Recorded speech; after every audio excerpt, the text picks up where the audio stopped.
మంచి విద్య తోటి పిల్లల భవిష్యత్తు అని మహబూబ్నగర్ ఎమ్మెల్యే ఎన్ఎం శ్రీనివాసరెడ్డి పేర్కొన్నారు.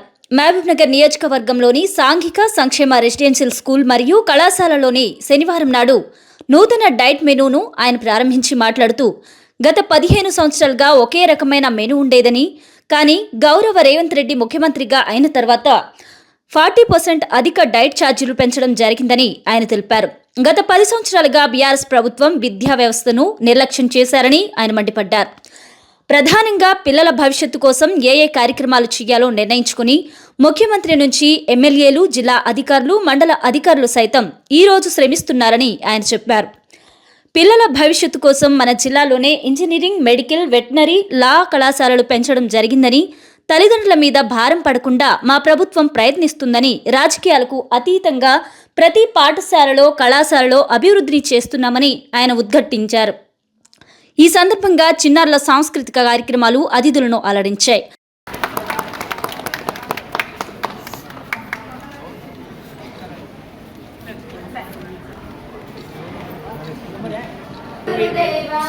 మమతా పమపా గురుదేవా మమతా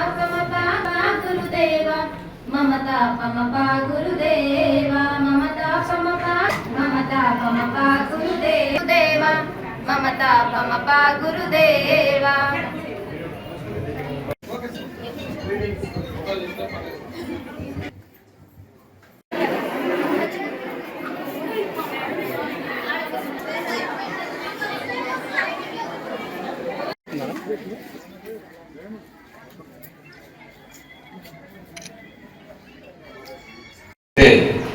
అంత త్వరగా ఈ సమస్యలను పరిష్కారం చేసే దిశగా మేము ఆలోచిస్తా ఉన్నాం.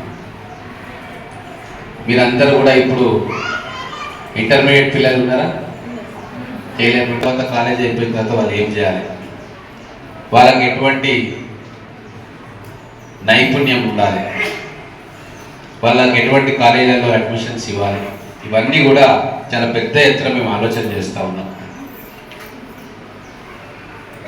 ఇంజనీరింగ్ కాలేజీలను పెంచుతూ ఉన్నాం, మెడికల్ కాలేజీలను పెంచుతూ ఉన్నాం, వెటర్నరీ కాలేజీలను పెంచుతూ ఉన్నాం. ఎందుకంటే ఈ పిల్లలు బయటకు వచ్చిన తర్వాత డిగ్రీ చేసే వాళ్ళు డిగ్రీ చేసుకుంటూ ప్రొఫెషనల్ కోర్సెస్ పోయే వాళ్ళందరికీ కూడా వీలైనంత ఎక్కువ సీట్లు ఉండాలి.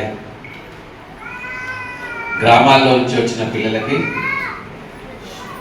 తల్లిదండ్రుల మీద భారం కలగకుండా వాళ్ళను ఉన్నత విద్యను అందియాలన్న ఆలోచన ఈరోజు మా కాంగ్రెస్ ప్రభుత్వం